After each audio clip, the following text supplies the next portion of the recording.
Undecided Option, Part 4, Nier Reincarnation, Record of Awakening. The stars slowly revolving in the planetarium suddenly stopped. Theo cried out, "What?" And then a woman's voice filled the room. Her explained to Theo and the machine lifeform that this was narration, which would explain various things about the stars, and that this was part of the planetarium's function. The three sat quietly listening to the narration. A long time ago, humanity yearned for the stars shining in the night sky. As soon as humanity learned of the nature of space, they fervently wished to travel there. Their first destination was the moon, the nearest celestial body caught in the pull of the earth. Then, humanity made a number of attempts at the moon. Of those, there was the Apollo project. What did they want to do in space? It was always her role to answer Theo's questions. Her prepared multiple answers to this question. She chose the best, considering it was for Theo. Humans wish to share their memories with anyone who is out there. The narration ended, and the sky began to move again. It was like time restarted, and the countless stars traced across the room. Her thought now was a chance to say what she had wanted to say. Let's search for a way to see Lavanya, Mr. Monster, again, together.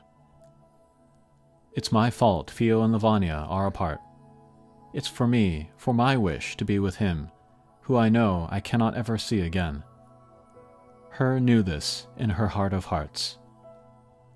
And yet, her believed. Theo did not choose to leave Lavanya out of hopelessness, but because she had hope. I was alone, and she took my hand. What I must not do is sink into my feelings of guilt. Just as Theo healed my feelings of isolation, in return, I want to give her hope. Thank you, Kano-chan. Theo smiled as she said it, but down her cheek fell a tear. It was Theo's true feelings finally coming out. She was always smiling. She was always full of energy, but in truth. Actually, I thought I would never see Mr. Monster again. The light in the planetarium made Theo's tears sparkle. On seeing them, her finally understood. They both couldn't be with who they wanted to be with. That resignation, that sorrow, was shared. They were not alone. Her took Theo in her arms. There was no more need for words between them. They would wipe away each other's tears and laugh. The planetarium stars twinkled as if to bless this wish. Then, the two girls left behind the restored planetarium. The machine lifeform repeated thank you again and again, saying it would remain with its broken-down friend. And it said it would continue its research on space. Next, it wished to travel to space with its friend. It had abandoned this dream because of the possibility that it too would stop working someday, but seeing Theo and her fix the projector, it realized there was still much it could do. Maybe we will meet again. So said Theo and her to the machine lifeform. The pair would also search for a way to travel to space. Space and the moon, the first celestial body humanity strived for. The cage, where Theo and Lavanya once were together, was also on the moon. And if they went to the moon, perhaps they could meet Lavanya again. Friends were like two stars pulling on each other, just like the Earth and the moon.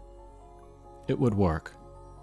Humanity made it to the moon through the Apollo project, and so we can go to the moon too. The girls again walked in the white desert in search of their dear friends. Her remembered something, and took something small out of her pocket. The machine lifeform had given it to her. Here, I'll give this to you. In her palm lay 2 rings that twinkled like stars. They were likely toys made for children. Her took one of the rings and slipped it on Theo's finger. Theo cried out in joy. Her gazed at Theo in silence. I want to be your friend. Theo's eyes sparkled in response. Same here. The pair began to walk again. The wind erased the girls' footprints in the sand, as if to see them off on their journey. Below the repaired projector, the machine lifeform arranged relics from humanity's past. Among them was a transmitter that suddenly interacted with the projector. A message filled the dome.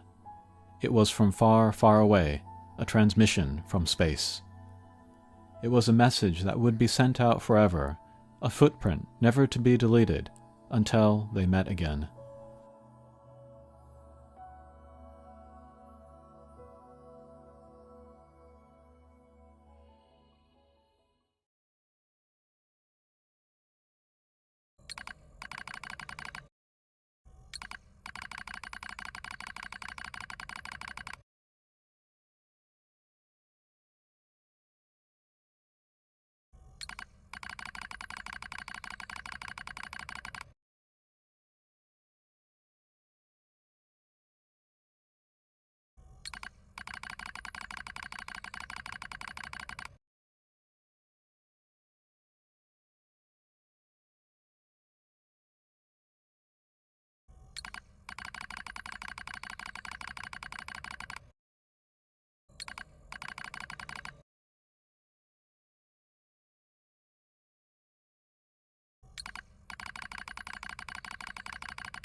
There was the cage.